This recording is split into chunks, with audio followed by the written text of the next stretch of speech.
Hello and welcome to Sports Forgotten Heroes, episode number 168, Preacher Row. Now, when baseball fans think of the great Brooklyn Dodgers teams of the late 1940s and the early 1950s, they usually think of greats like Jackie Robinson, Pee Wee Reese, Roy Campanella, Duke Snider, and Gil Hodges, among others. But those teams also had a crafty left-handed pitcher who quietly became one of the National League's most effective starters, Preacher Rowe. He learned the game from his father, battled through injuries, struggled early in his career, but he found success with the Pittsburgh Pirates and ultimately became a star with the Brooklyn Dodgers. In 1951, he won 22 games, and over the course of his career with the Dodgers, he helped lead them into 3 World Series appearances against the New York Yankees. For his career, Rowe won 127 games, was an all-star, and became known for his intelligence, his competitiveness, and his colorful personality. But there is so much more to the story, and while we will talk about a ton of his career with my guest today, David Jerome, who recently released a new book, The Life of a Professional Baseball Great from the Ozarks, Preacher Rowe. Jerome will also share with us how he got the nickname Preacher, his journey through professional baseball, his years with the Cardinals, the Pirates, and the Dodgers, the head injury that nearly changed the course of his life, his work as a teacher, and why he deserves more recognition than he receives today. Before we get there, though, a few reminders. Please follow Sports Forgotten Heroes on X at SportsFHeroes. Look for the Sports Forgotten Heroes page on Facebook. And also, if you can, please subscribe to Sports Forgotten Heroes. Give it a like, a 5-star rating, and if you can, please write a nice review as well. And as always, I thank you for your support. And hey, my book, College All-Stars versus NFL Champions, is now available through Amazon.com and McFarlandBooks.com. If you're a football fan, I think you're going to really like this book, as it takes a look back at one of the most unique events in football history, the College Football All-Star Game, where a team of college football all-stars every year from 1934 through 1976 took on the defending NFL champions. Again, you can get a copy of the book on Amazon or at McFarlandBooks.com. And hey, if you'd like a signed copy, please reach out to me at sportsfh.info@gmail.com. That's sportsfh.info@gmail.com, and I'll help make those arrangements. Okay, let's get into today's show about Preacher Row with my guest, David Jerome.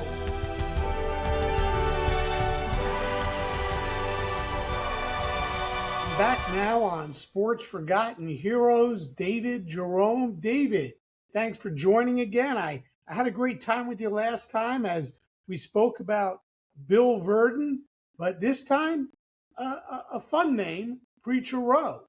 Hey, how are you? And let's talk about Preacher. Warren, I'm doing great, and I just really appreciate you having me on again to talk about Preacher Rowe. I've been looking forward to this. Yeah, you wrote a terrific book, Preacher Rowe, very detailed. You go through a lot of games, his entire career, before he was a player, afterwards. I mean, really a fun book to read.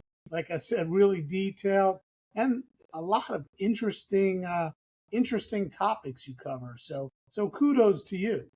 Well, I appreciate it. The reason I went into a lot of detail is I never met Preacher Rowe. I got to meet his son Elwin, and I got to meet his son Tommy, who lives in West Plains, where Preacher retired to, moved to in the '51 season. But I wanted the reader to become familiar with Preacher Rowe, and I wanted them to be able to picture him on the mound with the Brooklyn Dodgers, especially, but also with the Pirates and not so much the Cardinals, but certainly the Pirates and the Dodgers. And I just wanted to be able to put people in that frame of mind to get to know Preacher. I had to cut 40,000 words out of this book. So I mentioned to someone yesterday, that's like doing surgery on yourself Yeah, yeah. when you cut that many words. But I wanted people to read this book, and I felt like if it was much longer, that it would be a turnoff for a lot of people. Yeah, 40,000 words for some people, that's an entire book. It can be at least a short novel or whatever. Yeah, no doubt.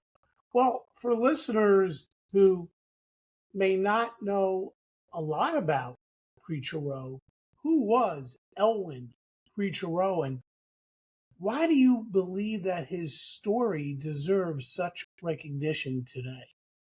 Well, Preacher was born in Ash Flat, Arkansas on February 26, 1916, and I'm going to talk about the year a little bit later.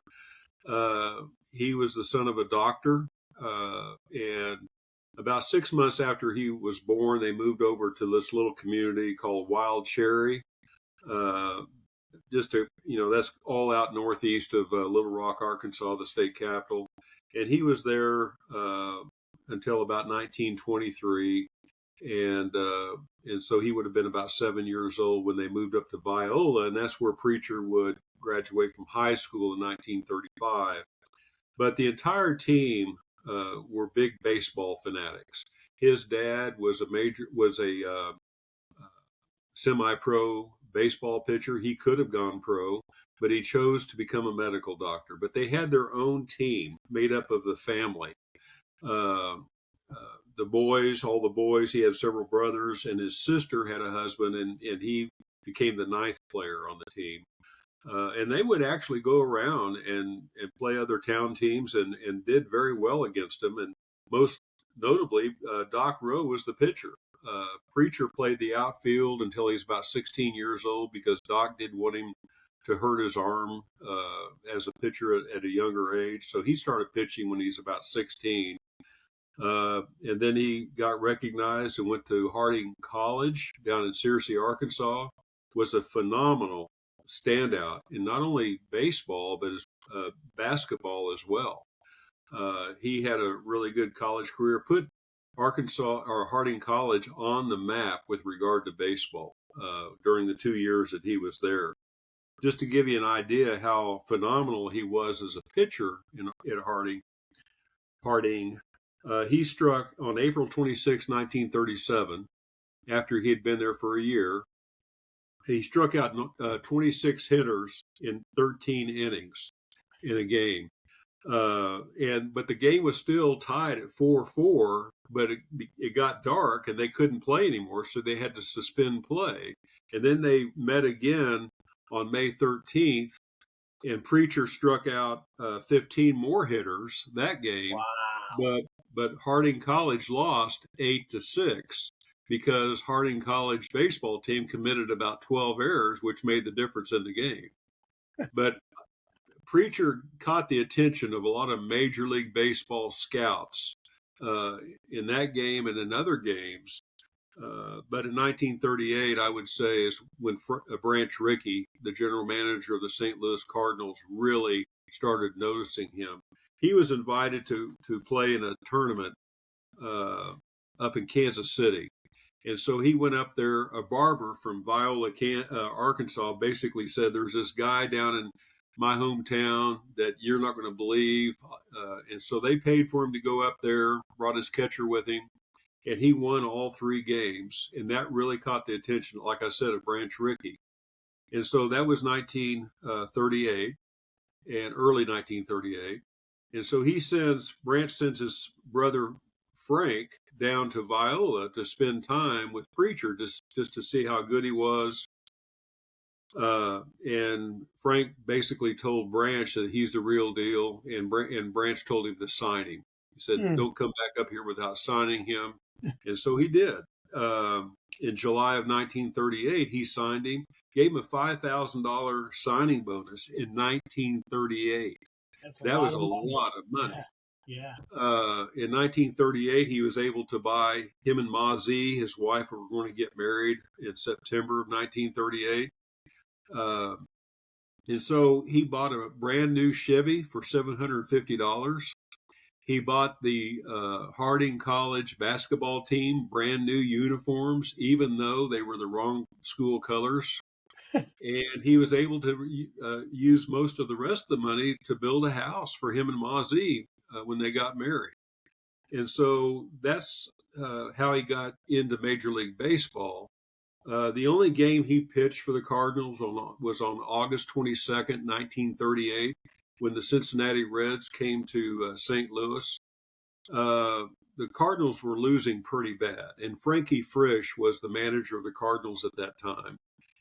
And so he decided to put Preacher in the game just to see how he would do. And so he did. But the problem was, just before that, Lon Wernicke, the Arkansas Hummingbird, also a pitcher from Arkansas, kind of took Preacher under his wing, so to speak. He basically told Preacher, anybody from Arkansas has to chew tobacco. I mean, that's just a given. So he taught Preacher how to chew tobacco during that game. And of course, most people, when they chew tobacco for the first time, get a little lightheaded and sick. Well, that's what Yeah. Preacher happened to Preacher. Well, that was the same time that Frankie Frisch said, Roe, get in there. And so he goes in there and pitches about 2/3 innings, just stinks up the place. He leaves the game with about a 13.5 ERA. And so that was all he did for the Big Birds in St. Louis. And then they sent him down to the farm system for the next 5 years. And he had an agreement with Branch Rickey that he would be able to go back to Arkansas by September 1st of 38. He got married to Ma Z on the 7th, and they both went back to Searcy to attend the fall semester of Harding College. But then he would go to Rochester for a couple of years, and then Columbus, the AAA affiliate for the Cardinals, for 3 years. And that's kind of Cardinal history. Before we move on, that was a lot. Wow, thank you. We do need to establish the nickname Preacher. It's one of the most recognizable nicknames in baseball. I think he's one of 3 ball players who actually had the name Preacher. How did he get the nickname Preacher, and how did it mimic or reflect or match his personality? Well, that's a very good question. When the family lived in Wild Cherry, in about 1919, when Preacher would have been about 3 years old, his uncle Bathus, which was Doc Rowe's brother, had returned from the Great War, which of course would be later known as World War I. And while in Wild Cherry, Preacher became rather enamored with a local Methodist minister and his wife. And so he kind of idolized that pastor. And so when Uncle Bathus came back, he asked him, so what's your name? And Preacher didn't say anything. And he said, I'll give you a nickel if you tell me what your name is. Well, a nickel could buy some stick candy at the local store. And so he was going to jump all over that. And he said, my name is Preacher. And that name stuck with him the rest of his life. And then when he moved to Viola in 2023, like I said, when he was about 7, he went through the school system there. And virtually all of his classmates through high school thought that his name was Preacher Rowe. They didn't know it was what it was, Elwin. But one person did, and that was Ma Z, who would later become his wife. She was about 2.5 years younger than Preacher. In March of 1930, back then, we didn't have annual yearbooks with our pictures in them and things like that. Back then, they had pieces of paper kind of laced together with a leather string, and every page was blank, and your schoolmates could sign, write something on a page and then sign it, give it to you. Well, that's what Ma Z did in March of 1930, keeping in mind he just turned 14 years old and she was 11 and a half. She is the only one that really knew, or seemingly knew, his real first name. So she addresses this, Dear Elwin, The roads are wide, and I can't help it. I love you, and I can't help it. Your friend, Ma Z. Clay. And I just Wow. thought that was so touching because they were together. I mean, they were friends, and then they became husband and wife for almost 63 years. Wow. Wow. That's how he got the name. And I was talking to a local sportscaster here, Ned Reynolds, who grew up in the Philadelphia area, and he would go watch the Philadelphia Phillies play the Brooklyn Dodgers, and he asked his dad, said, how did he get the name Preacher? And his dad said, well, I think they gave it to him in the locker room. But Ned now knows a lot better than that. Mm-hmm. Mm-hmm. Let's go back to the Cardinals. You know, during that period, I believe the Cardinals, they signed a lot of talented players during that era. Um, as far as a prospect is concerned, and you talked about what he did in college, but as far as a prospect is concerned, what separated Rowe from other pitching prospects in the Cardinals organization? What made him stand out versus the others?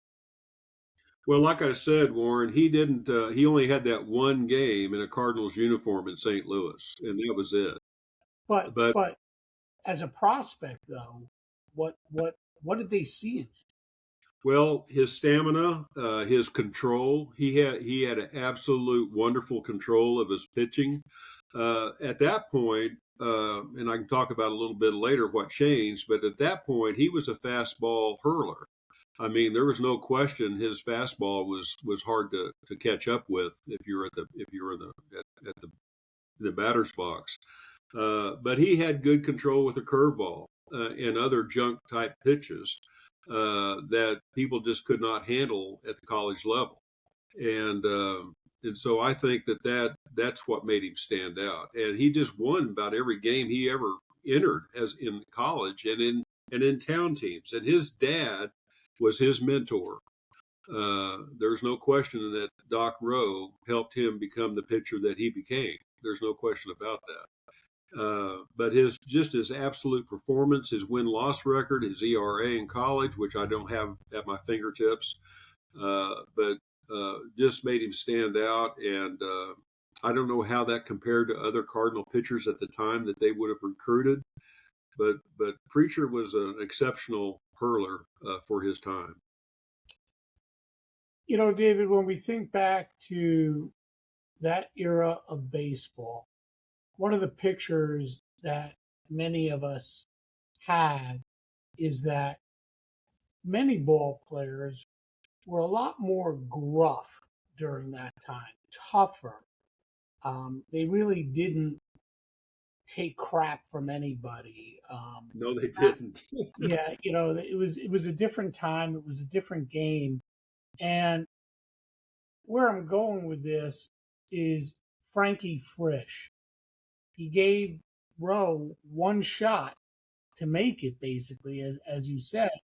And Rowe was young and naive and took the chaw and got sick from it and didn't pitch too well. What kind of person, if you can, was Frankie Frisch, and how fair or unfair was it that Rowe only got really that one opportunity with St. Louis? Well, I think that's a good question. I'm not sure my research went there, but I can tell you that I think Frankie Frisch was a very fair manager. The reason I say that is because later on, Frankie Frisch would become the manager of the Pittsburgh Pirates. And he started noticing Preacher Rowe again when he was in Columbus, pitching for the Columbus AAA affiliate of the Cardinals. And he said, I need him in Pittsburgh. And so by the end of his fifth year in the farm system, and I can't answer for why Frankie Frisch jettisoned him just after one game and never gave him another chance. I don't know the answer to that question. But I do know that after 5 seasons in the Cardinal farm system, the Cardinals had to either trade him or bring him up to the big leagues, and use him. And so, That was a Major League Baseball rule back then. as far as I know, that's correct. Okay. They had to either use him or lose him. Okay. And so Frankie Frisch, like I said, was now with the Pirates, and he wanted him, and so that's what got him over to the Pirates. And Frankie Frisch was his manager there, and Preacher did a phenomenal job as a Pittsburgh Pirate pitcher until early '46, and he was a 45 All-Star. Of course, they didn't have an All-Star game that year because of transportation constraints with World War II. But I always give him credit for being a five-time All-Star anyway, even though he didn't play that year. Nobody played that year. But I think Frankie Frisch was a very good manager, a Major League Baseball manager, and for some reason in St. Louis, Preacher Rowe just fell victim to the fact that that one game seemed to doom him in St. Louis, and I don't know how else to explain that. Hmm. Well, he ends up on the Pirates. How did going to Pittsburgh change the trajectory of his career? Well, I think with the experience that he gained in the Cardinal farm system, I mean, he really set a high standard for pitchers in Double A and Triple A, especially in Columbus. And I think it seasoned him with other professional ball players. Uh, and he, in fact, became a Major League Baseball pitcher in the farm system. I mean, he was of that high quality. And so by the time he goes and joins Frankie Frisch in Pittsburgh, I think that had become seasoned and pretty much a veteran pitcher at that point, and he was able to hold his own on the mound in Major League Baseball from that point on. Like I said earlier, in '46 and '47 are really the only two exceptions in his career where he had some bad time on the mound. Hmm. It took him a long time to get to Pittsburgh. I mean, he pitched for the Cardinals that one game in 1938, and it wasn't until 1944 that he made his way to the Pirates. And his first couple of years they weren't the worst. I mean, I'm looking at his records here: 13 and 11, 14 and 13, and then I don't know, did he fall on bad luck?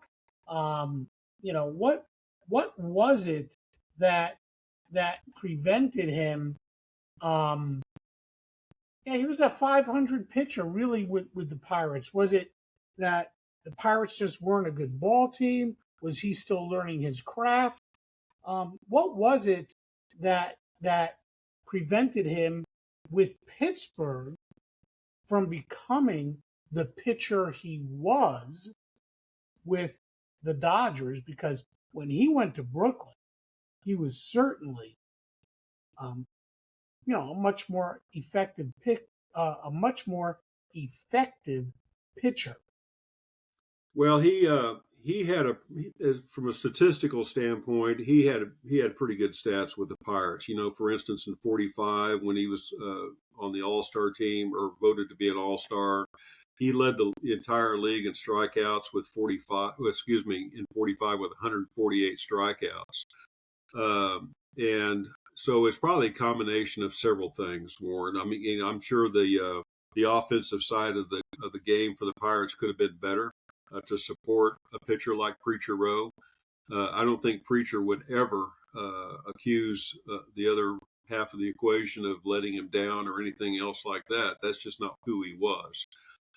He would always take responsibility for losses or anything else regarding his performance or the team's performance. So he was a leader. He was a true leader on that team and every team he was on. But I would say probably the Pirates had a long dry spell between World Series from the 1920s until they won again in 1960. So the Pirates had a long dry spell as a club, and I think that probably affected or included the time that Preacher was with the Pirates in the 1940s. They were trying to get it together and become more competitive, and they hadn't got there yet by the time Preacher was there. Well, let's discuss one of the craziest stories that you talk about in the book. And I think it occurred during the Pittsburgh years, is when Preacher was struck by an official during a high school basketball game. And the craziest part about it is he suffered a fractured skull. What happened? Well, Preacher during the off season taught school. He taught math, and then he also coached basketball. This happened to be the event you're talking about happened to be a girls' basketball tournament in Evening Shade, Arkansas, on February 9th, 1946. This was for a championship at a tournament. This was the championship game. Well, Preacher, like most coaches, he squats along the sideline and he coaches the team, and he may take exception to maybe some of the calls that made by the ref. Well, the ref and the preacher knew each other, and I guess the ref had had enough. And he comes over and tells Preacher to shut up, and Preacher thought he told him to stand up. So Preacher stands up, and the ref punches him right in the face. And the basketball floor itself was elevated, and on the edge there was about a 3 or 4 foot drop off to a concrete walkway, and there was a metal pipe running along the wall, probably a heating pipe. And Preacher fell back over that and hit his head on that pipe, and that's what caused about a 6-inch fracture to his skull. Well, it just so happened that there was an emergency room doctor in the stands with his medical kit, and he was able to administer an adrenaline shot to Preacher that kept him alive for enough time to get him that 25 miles from Evening Shade down to Batesville to Graves Hospital. Well, he was unconscious for many hours. But also sitting in the stands was the county sheriff, and he arrested the referee for assault. And that referee had to post a $500 bond to get out of jail. Well, $500 in 1946 was a lot of money. But Preacher was asked later about that incident and whether he held anything against that ref or not. And Preacher said, absolutely not. I can't remember any of it.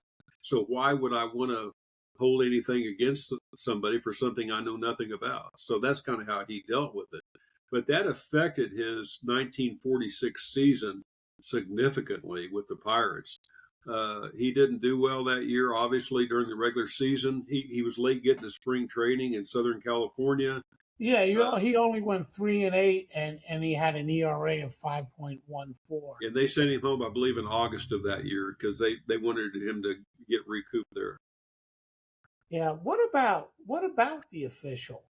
After all had happened, did he ever approach Preacher and apologize? I mean, was there ever a relationship between the two? Do you know anything about that?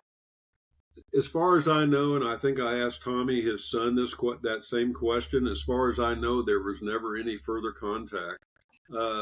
Because after that incident, Preacher never coached again in high school. He just taught mathematics from that point on. So he would never have probably encountered that referee again.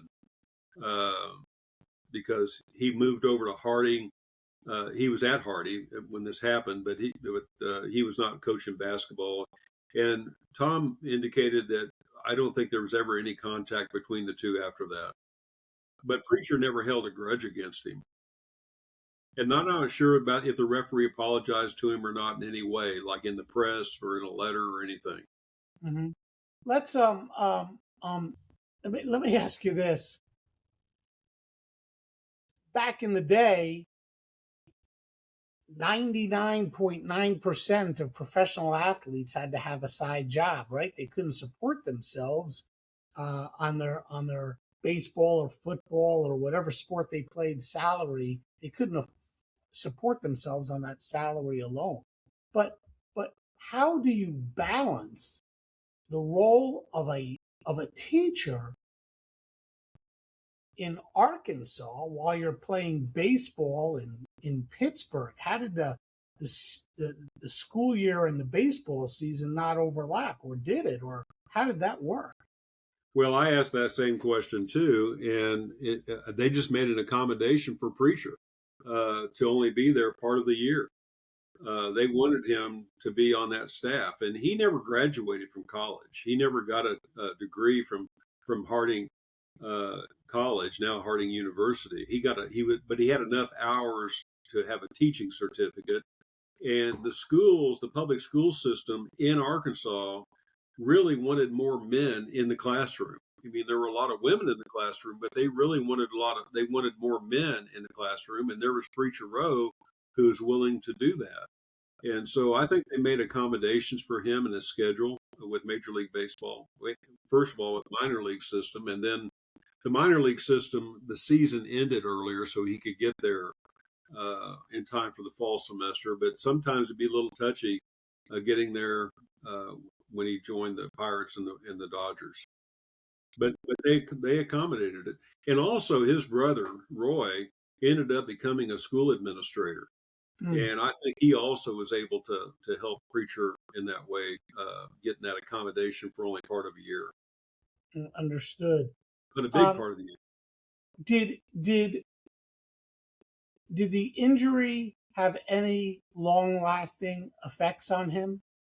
Oh yes, he went to the Mayo Clinic. Branch Rickey sent him up to the Mayo Clinic before he actually pulled the trigger on bringing him over to Brooklyn in the fall of '47.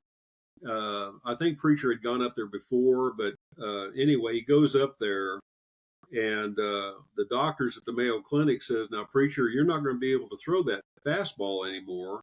He said, "If you do, your brain is fused to the inside of your skull. If you have hard jerking motions, that could tear loose, and you could bleed to death." Wow. And so he had to basically give up his fastball to the degree that he was throwing it before then, and come up with some other pitches. You know, he had to perfect his curveball, the slider, the cutter, and all those sinker, all those other junk type pitches that he threw so well. So in a roundabout way, in an odd way, that injury sort of helped Preacher become a more complete pitcher. I would say it did, yes. I think that's a good way to look at it. And Bert Schotten, who would later become his manager in Brooklyn, was his manager in Columbus. And Bert Schotten made a comment to the fact that in Columbus he was the wildest, craziest, fastest pitcher I ever saw. And he didn't give him credit for having a lot of control, but he was effective in Columbus. But when he moved over to Brooklyn after Leo DeRocher had left and Bert Schotten kind of stepped in, he gave Preacher credit for becoming a more complete pitcher, which is, I think, what you were alluding to. Mm-hmm. So, you know, his years in Pittsburgh, overall, he was 34-47 with a 3.73 ERA. Like I said, his first year with the Pirates goes 13-11 with a 3.11 ERA. Second year, really good, 14-13, a 2.87 ERA. Leads the league with 148 Ks. Then the unfortunate incident happens, and he goes 3-8 in 46. Doesn't really do all that well in 47 either. Goes 4-15. So, what prompted his trade from the Pirates to the Dodgers? Well, I believe in 47, Branch Rickey was taking notice of him from Brooklyn. Branch Rickey is the one that signed him originally in Major League Baseball, as you know. And I think Branch Rickey did not give up on him.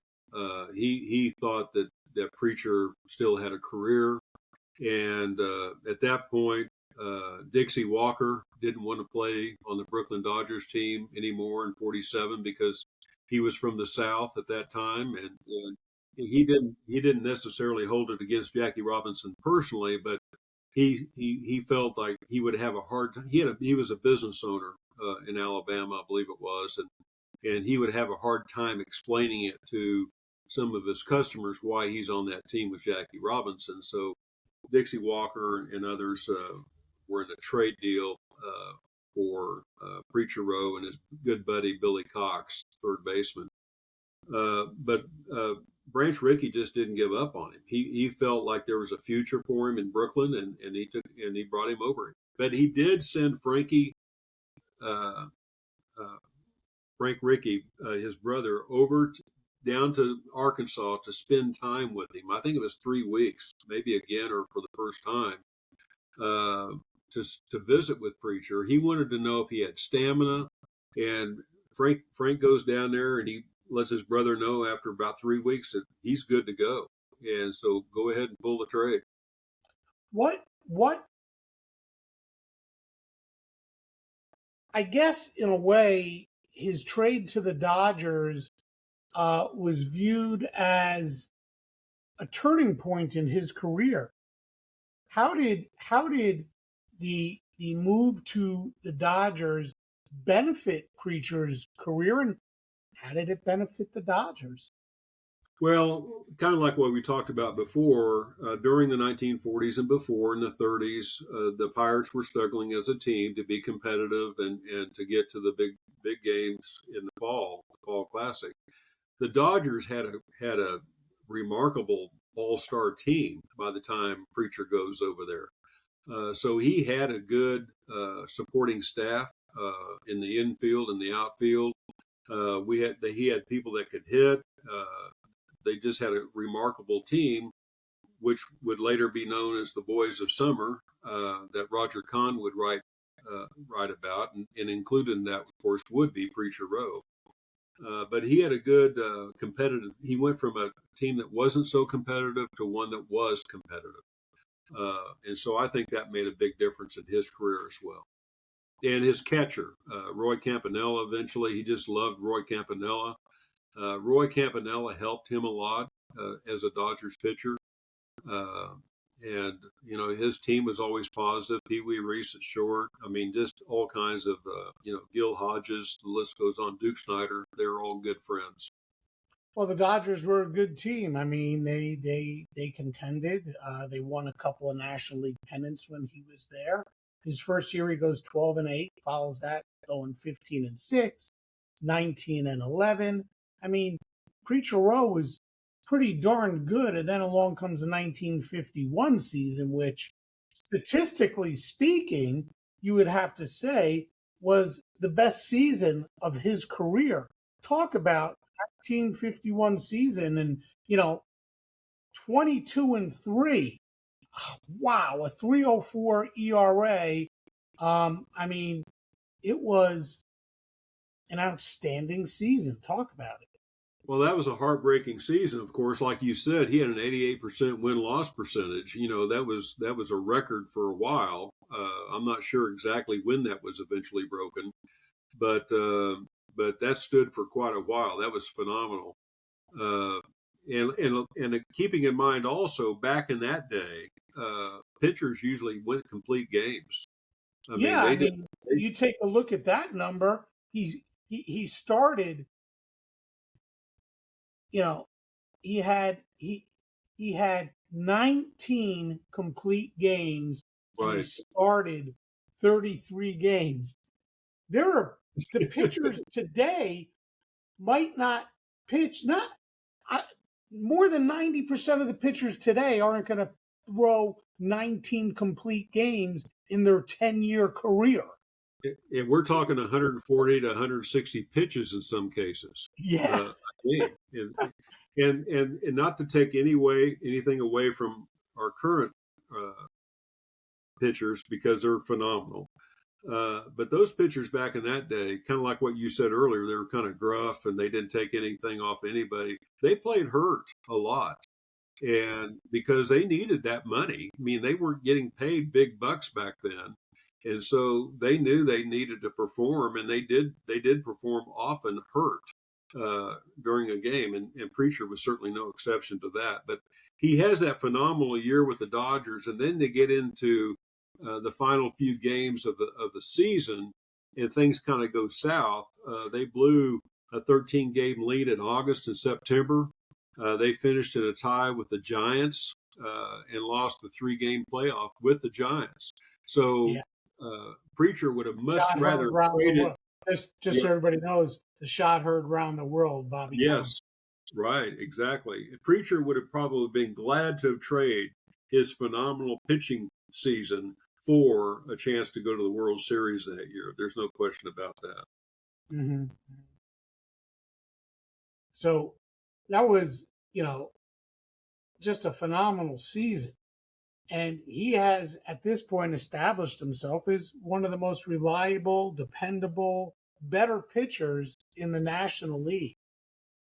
But when he pitched, there was this awful hole in the lineup.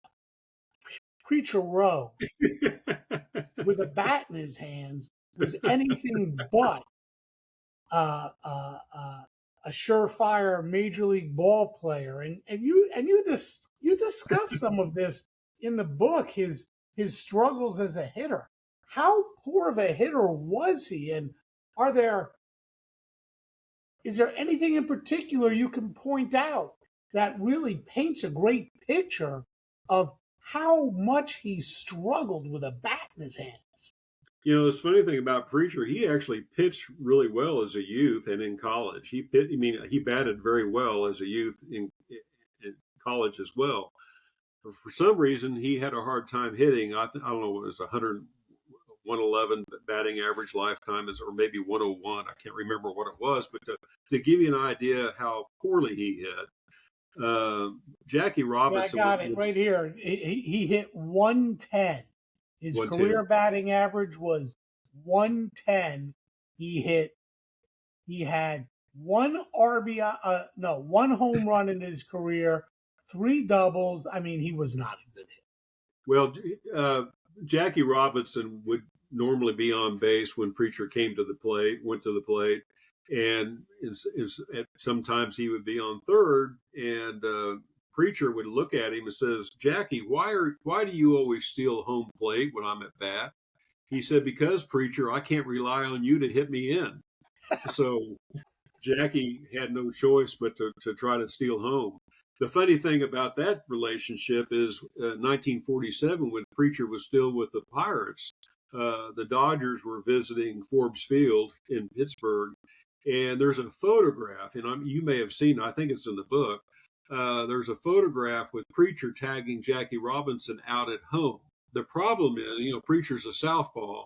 He's got his glove on Jackie at the plate, but he's holding the ball in his left hand. And the game stopped for about an hour or more to dispute that call, but they still called Jackie Robinson out, even though obviously he was not holding the ball in his glove. So anyway, but they were very close friends. Preacher had a lot of respect, and he enjoyed Jackie Robinson very much. But he did have one shining moment at the plate where he finally connected with one and knocked it out of the park. Why don't you tell us about it? Well, again, he hit his only home run, and it was against a pitcher by the name of Bob Hall. It was in the top of the third inning. There was nobody on base, not even Jackie. Well, it wouldn't have been Jackie Robinson. I guess it could have been, but it wasn't at that time. And Preacher, sure enough, hits a home run. I'm not sure over what fence he hit that home run, but he slumped his shoulders and just kind of ran around the bases, kind of embarrassed and shy, because he knew that was out of the ordinary for him. And by the time he gets back to home plate, his Dodger teammates had taken white towels, and from home plate clear to the dugout, they laid him down for him to walk on back to the dugout. And of course, he's embarrassed. He slumped over, but it's kind of ironic. He hit that home run at Forbes Field, his former team, where his former team was. And so, later on, the team awarded him about an 8-foot bat at a special ceremony, and Preacher hung that bat over his meat counter at his grocery store for the entire time he owned that grocery store. And there's this young man down in West Plains by the name of Jaden Wiley. He's a big collector of everything Preacher Rowe. And he's finally been able to locate where that bat is. Apparently, an attorney in Brooklyn has that bat. Oh, And wow. Jaden's trying to do everything he can to get that bat, to purchase it from him or whatever, and get it back home to West Plains, Missouri. That's cool. That's a great story. When you hear stories like that, I immediately thought of Bartolo Colon hitting that home run for the Mets, about a Right, right. years ago. It just completely blew everybody away. Every once in a while, somebody's gonna connect with one, and Preacher had his moment. Yes, he did, and I think that really made his day, if not his career as a hitter. There's, at least he could say he got a homer. Yeah, there you go. There you go. Yeah, I was going to ask you, what was his reputation with his teammates like, and um, how did they view him? Was he a competitor, a prankster, a leader, a combination of all three? What kind of person was he around his teammates? Well, And if, I couldn't have had a better source for answering that question than Carl Erskine. Mhm. Carl Erskine wrote the foreword to this book. I was able to interview him in May of 2023 uh, about his teammate. And Carl Erskine basically told me the same story Preacher Rowe's future Little League teams would tell me over in West Plains after he retired from Major League Baseball. He said, David, everybody loved Preacher Rowe. In fact, when we went out to dinner as a team, we'd go in cars, but everybody would try to get in the car with Preacher Rowe because they loved his stories. They loved the way he told stories. Mm, And that's the same thing Preacher's Little League team members would tell me later on. But no, he was a team player. He was humble. He was very disarming on the mound because he kind of had this laid back attitude, but he would surprise a hitter. But Pee Wee Reese and all those guys were behind him, and they all loved him, and he loved them, quite frankly. They were a good, cohesive a tight team, not unlike the Pittsburgh Pirates were in 1960 when they won the World Series against the Yankees. It was very similar those years that Preacher was with the Brooklyn Dodgers from 48 to 54. I mean, they were just a tight, cohesive team. And I think Roger Kahn probably painted that pretty well. mhm. It's a shame when you think of how long it took him to really make it to the majors and establish himself. I mean, he was 28 years old when he finally broke through with the Pirates. Um, and in those 11 years that we'll call it, because yeah, I wouldn't consider 1938 much of a season, so he really played for about 11 seasons. And we pinpointed that 1951 was probably, well, it was his best season, 22-3. So we say that 51 was his best season. Is there any game in particular that stands out and you could say that game was the best game of his career? And if you can, which game would that be and why? Well, I would have to say it's probably the second game of the 1949 World Series against the Yankees. That's and I'll tell you why I think that game stands out to me. Don Newcomb had lost that first game 0-1 against the Yankees, and now the second game was Preacher's time on the mound. He would end up winning that game 1-0 against the Yankees. But somewhere along the line, I don't know, around the fourth inning or whatever, John Lindell hit a line drive back to the pitcher's mound. And back then, the gloves were not as cushioned or padded as they are today. And that line drive hit Preacher's glove right on the end of what is, the ring finger. And it just, I mean, it just was a phenomenal hit. And but Preacher was able to throw him out. But when he went to the dugout, the team doctor stuck a needle in what was left of his fingernail, and that blood shot up and hit the top of the dugout. There's so much pressure coming out of that, and they wanted to take the fingernail off. Well, Doc Rowe and his mother were there watching. That was the first time his mother ever watched him pitch in a Major League Baseball game. And Doc Rowe said, "Don't let him take that fingernail off, whatever you do." Well, Branch Rickey got really mad at Preacher Rowe for not allowing that to happen. Because if it did happen, later on they found out that that finger was broken in 2 or 3 places. If they would have taken that fingernail completely off, he could have lost that finger. So he insisted not to do that. And of course, that was it for the World Series that year, because he couldn't pitch anymore, and Branch Rickey was not happy about that. But he goes back out there after that happens, that inning, and still wins 1-0 against the Yankees. I thought that was a phenomenal demonstration of his stamina and courage and everything else. Yeah, I have the numbers here. 9 innings, gave up 6 hits, won the game 1-0, struck out 3. He faced 34 batters, and as you were talking earlier, he threw 136 pitches. I mean, that's just crazy talk today. In the 40s and the early 50s, the Dodgers were loaded. I mean, they had some great ball players on that. How important was Preacher Rowe to the success of Brooklyn during that period? Well, I would consider him, and certainly others. I'm not going to take anything away from the likes of Don Newcomb or others, but he was a pitching ace as far as I'm concerned. I mean, when I think hitters kind of feared Preacher, not so much for his fastball, because he really didn't have one anymore at that point, but he could throw a ball that could just catch a batter off guard. And so he was hard to hit against. Of course, the likes of Stan Musial didn't care what he threw at him. He was going to hit anything that came his way.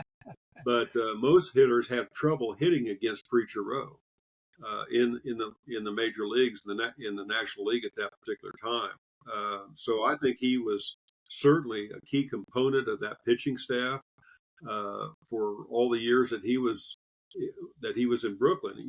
I will tell you that 53 probably wasn't his best year, and 54 wasn't his best year, but he still held his own, I think, in the National League, and people still did not look forward to hitting against him. So the fear factor, I think, is one thing that hitters had with regard to Preacher. Of course, that's not uncommon today, about hitters kind of dreading facing certain pitchers. Mm-hmm.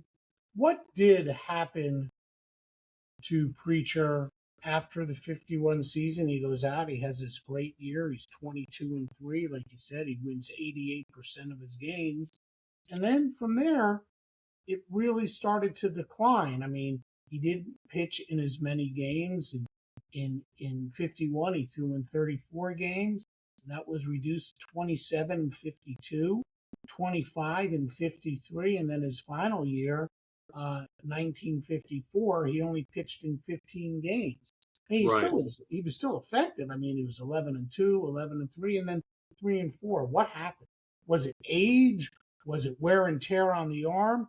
Why the dramatic drop? Well, I think Preacher, the press had Preacher 2 years younger than what he actually was. That all started in college. He was kind of conscientious about going to Harding College. He was about 2 years older than his teammates on the baseball team.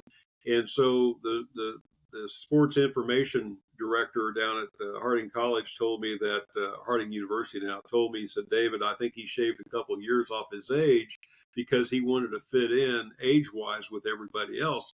Well, that stuck just like his name for the rest of his career. And if you go back and read sports releases and everything in newspapers during that time he was in Brooklyn and even in Pittsburgh, you'll find out that he's 2 years younger than what he really was. They have him being born in 1918.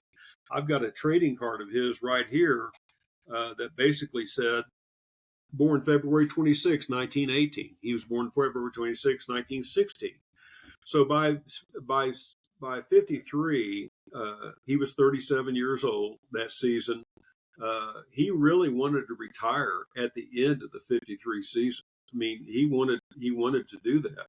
Well, Walter O'Malley was now, and yeah, his performance had declined, but he was still formidable on the mound. There's no question about that. But he wasn't the Preacher Rowe of 1949 through 1952 and that type of thing. But he wanted to retire. Walter O'Malley approached him, said, "Preacher, if you come back one more year, in other words, in 54, I will pay you $28,000 because I've got this young southpaw that's coming up that we really would like to see develop, and we'd like for you to kind of mentor him." I'm paraphrasing. He said he's from Brooklyn, and when we have home games, he'll come over to the field, and maybe you can work with him a little bit. Well, that southpaw was Sandy Koufax, and so that's what. Koufax right there. And so that $28,000 really impressed Preacher Rowe. He said, "Yeah, I'll come back for that." So 54 wasn't the best year from a performance standpoint or statistics standpoint for Preacher. But at the end of the 54 season, he told his teammates, "This is it. I'm retiring. I'm not coming back for the 55 season." Mm-hmm. Well, for his career, he won 127 games. He lost 84. Very, very respectable. Had a 3.43 ERA. I mean, he was a solid major league pitcher. Well, like you said earlier, he pitched complete games too, and that kind of factors in. For his career, he had 101 complete games. I mean, that's a lot of complete games. But like many of the players, doesn't matter what sport, whether it's baseball, hockey, football, basketball, golf. Part of the reason why I do this podcast, Sports Forgotten Heroes, when his career was over, he sort of started to fade away from everybody's memory, their collective baseball memory, despite being one of baseball's, or at least the National League, one of the best pitchers in the game during his time there. Why do you think he sort of faded away, especially with a name like Preacher Rowe? Well, when Preacher retired, he wanted to retire and move on with his life and do something else. And his wife's family were in the grocery business big time, and so that's what Preacher chose to do: go into the grocery business in West Plains, Missouri, and just kind of look back, at baseball as a wonderful experience that gave him a lot of opportunities going forward. And so he wouldn't really get back and be much involved in baseball for a couple of decades because he was in the grocery business for 20 years. Well, that was one part of it. The other part of it was the fact that he got tied up in a Sports Illustrated article that came out in July of 1955, talking about him and the spitball. A lot of people look at Preacher Rowe, and the first thing they think about is a spitball thrower. I think that whole idea was overblown. I think Preacher may have, from time to time, thrown a spitball. In the book, I talk about three umpires that officiated several games where Preacher was on the mound, and virtually all three of them are saying, we never saw a Preacher throw a spitball. This one umpire was adamant, said, "I know what a spitball looks like, and Preacher never threw one." Mm. And back then in the 1940s and 50s, and I'm sure before that, baseball was a big entertainment event for families going to the ballpark. And the players were wanting to make it as entertaining as possible. And the people that often complained about Preacher throwing a spitter was the opposing manager. And so when the manager would yell at the ump, he said he's getting ready to throw a spitter. Well, the ump said, "All right, Preacher, let's see it." Well, Preacher would roll it back to Pee Wee Reese, and then maybe he'd throw it over to Duke Snyder. Then maybe they'd eventually throw it into Roy Campanella, and Roy would hand it to the umpire. And by that time, it was dry. And so it was probably always dry. I think there was a threat of Preacher throwing the spitter as opposed to him actually throwing the spitter. I just don't think he had to rely on that type of an approach very often in his career, because I think he was a much better control pitcher than that. Stan Musial basically didn't care what he threw at him. He was going to hit it anyway. Uh, Bill Verdon made a comment in 1956 about the spitter because they were both residents of West Plains at that time. Of course, Bill was in the National League as well with the Pirates after Preacher had retired, and he said, "I don't see any problem with the spit at all because it's a pitch or whatever." You have to be able to control that, and a lot of pitchers that tried to throw a spitter couldn't control it. But from what I understand, the league president let him know, said, as long as I'm the league president, you'll never be uh, considered for the Hall of Fame. And I think that really disappointed Preacher because of that. Now, Carl Erskine did tell me, he said Sports Illustrated offered him $2,000 for that article in the fall of '54, and it came out the following July. And the other team member said, "Why not, Preacher? Take the money and run. That $2,000." And Preacher said, "Yeah, I can use that to asphalt my driveway back home." And Carl Erskine was more thoughtful. He followed him out of a restaurant. He said, "Preacher, don't do that. It'll tarnish your career. Don't do it." Well, he did it, and I think Preacher regretted that. But I think Preacher would be first to admit, in hindsight, certainly, that it was far more overblown because he just didn't throw it that often. So I think between that and just basically moving on with his life, if you saw Preacher Row in West Plains and you were a young person in 1965, for instance, when he was still running his grocery store, you would never have known that Preacher Row is a Major League Baseball player unless somebody pointed him out to you on the street. And so he just never bragged about himself. He didn't want to call attention to himself, but he certainly wanted to help other people. He got more involved with fantasy camps starting in 1984 after he completely retired from the grocery business and the banking business at that point. And he would stay involved in fantasy camps, him and his wife, Ma Z. And she passed away in 2002, in April of 2002. And that summer in 2002, I just want to, not everybody forgot who Preacher Row was. The Dodgers called him up and said, "Preacher, are you able to come down to Vero Beach this fall in November and maybe pitch a couple of innings for fantasy camp?" And Preacher said, "Well, yeah." Well, Preacher's 86 years old. And so he calls up his son Tom. They had owned a sporting goods store at one time, but he said, "Bring up your catcher's mitt. The Dodgers want me to pitch this fall down in fantasy camp. You think you can catch my curveball?" And Tom said, "Well, yeah, Dad, I caught it before." So Preacher has this long driveway. I think a picture of it's in the book. And so while Tommy's en route to come up to catch his dad, Preacher goes out there, measures out 60 feet, 6 inches, gets a 5-gallon bucket, turns it upside down for Tommy to sit on. So when he comes up there and catches him. So Tommy gets there, and Preacher said, "Now put the mitt on your left knee and don't move it." And Tommy said, "Okay." And he said, "Don't move that glove." And Tom said, "Okay, Dad." So here comes the ball. He gets about 6 feet from his chest. Tom goes into the defensive motion. He thought he was going to hit him right in the chest, and it hits him on the left kneecap. And Preacher says, "I told you not to move your glove." And he says, "Okay, Dad. Now put it on your right knee and don't move it. Do you hear me, dummy? Don't move it." And here comes the ball. It's going to hit him in the chest. Tom goes like this, and it hits him on the right kneecap.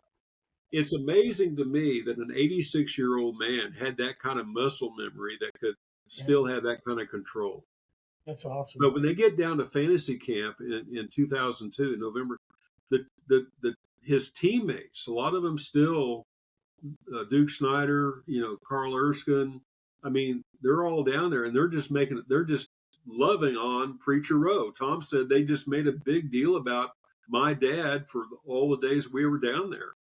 He said, "I had to sit back in the cheap seats and watch all that because they just swarmed my dad for the whole time they loved him." That's awesome.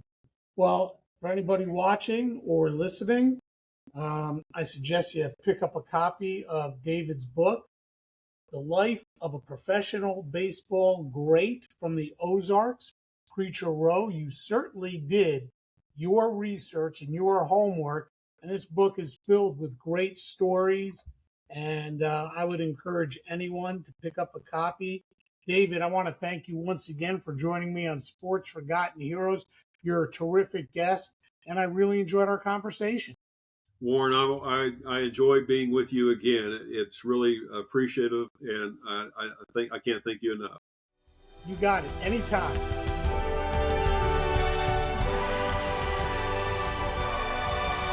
Preacher Rowe's career is one of those stories that reminds us that greatness comes in many forms. He wasn't the hardest thrower or the most famous player on those great Brooklyn teams, but he won 127 games, including 22 in 1951. He pitched for pennant winners and helped lead the Dodgers into 3 World Series appearances against the New York Yankees. He became one of the most dependable pitchers in baseball, and perhaps most importantly, his story is about perseverance. From small town Arkansas to the major leagues, through injuries, disappointments, personal challenges, and triumphs, Preacher Rowe built a remarkable baseball life. I'd like to thank my guest today, David Jerome, for joining once again, and to all of you for tuning in, and I'll see you next time on Sports Forgotten Heroes.